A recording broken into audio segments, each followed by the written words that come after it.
Assalamualaikum warahmatullahi wabarakatuh. Alhamdulillah alladzi bi ni'matihi tatimmus shalihat asyhadu an la ilaha illallah wahdahu la syarikalah wa asyhadu anna Muhammadan abduhu wa rasuluh la nabiyya ba'dah. Allahumma shalli wa sallim ala nabiyyina wa rasulina Muhammad sallallahu alaihi wasallam wa ala alihi wa ashabihi wa man tabi'ahu bi ihsani ila yaumiddin amma ba'du. Teman-teman jamaah PPI USIM yang dirahmati oleh Allah Subhanahu wa taala, pada kesempatan kali ini, tema kita berbicara tentang menjaga kesucian kepentingan hati di bulan Ramadan. Hati memiliki dua makna. Satu bermakna adalah organ vital dalam diri kita. Yang kedua adalah memiliki makna ma'ani, makna secara spiritual menjadi lokomotif yang menggerakkan perilaku pemiliknya. Maka kita diingatkan oleh Rasul SAW, idza salaha salahal jasadu kullu wa idza fasada fasadal jasadu kullu. Ala wa huwa al-qalb. Jadi hati ini memainkan peran penting dalam kehidupan manusia.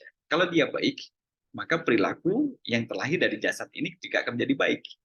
Tapi kalau hati itu sedang kotor, keruh, kemudian bercak-bercak, noda hitam, maka perilaku yang terlahir dari jasad ini pun menjadi kotor dan juga keruh. Maka menjaga kebersihan hati dari segala bentuk dosa itu menjadi penting. Maka anak Adam ketika melakukan perbuatan dosa, maka ada nuktatus sauda, ada bintik hitam di atas hatinya. Bintik hitam ini adalah buah dari kemaksiatan yang dilakukan oleh manusia. Ketika kita tergelincir dalam perbuatan dosa maksiat, meninggalkan kewajiban, melakukan yang dilarang, maka di hati kita kemudian ada bintik-bintik hitamnya.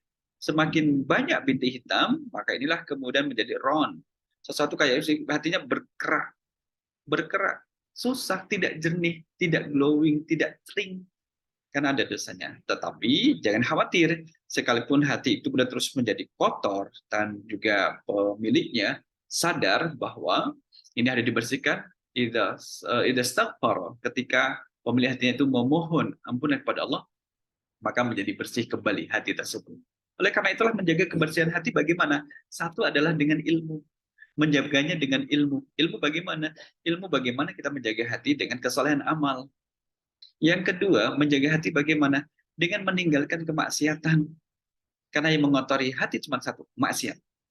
Yang kemudian turunannya adalah perbuatan keji, perbuatan mungkar, kemudian perbuatan tercela, itu turunannya dari kemaksiatan yang berbuah pada dosa, dan dosa itulah kemudian menutupi hati menjadi tidak jernih lagi. Yang ketiga adalah laksanakan perintah, karena di atas tadi kita sudah punya ilmu dan kita tahu mana yang dengan ilmu mengetahui mana yang menjadi larangan dan mana yang menjadi perintah. Nah, perintah ini kita kerjakan. Ketika Allah perintahkan untuk bertobat, tubu ilallahi taubatan nasuha, maka kita bertobat kepada Allah Subhanahu wa taala dari perbuatan dosa yang benar telah terlahir dari diri kita.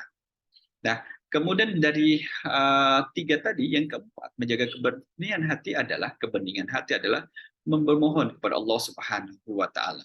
Ya, karena dalam hati itu juga menjadi tongkrongannya setan. Setan nongkrong di hati kita itu. Bahasanya demikian ya. Jadi nongkrong, kemudian kalau ada celah untuk menggoda, akan digoda langsung sat-set bat-bat, kemudian terus digoda lah manusia itu melakukan kemaksiatan. Nah, ini kemudian yang harus kita antisipasi. Ya, selama kita hidup, maka dalam diri kita ada nafsu. Nafsu ini yang harus dikendalikan.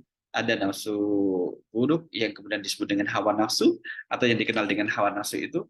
Kemudian juga ada nafsu yang mengajak kepada kebaikan. Kalau dihadapkan dengan kebaikan, dia bergegas. Tapi kalau dihadapkan dengan keburukan, maka dia akan menahan diri dari perbuatan yang buruk itu.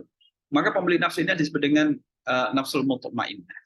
Nafsu atau jiwa-jiwa yang tenang. Kita tidak ingin menjadi orang yang nafsu itu tercela.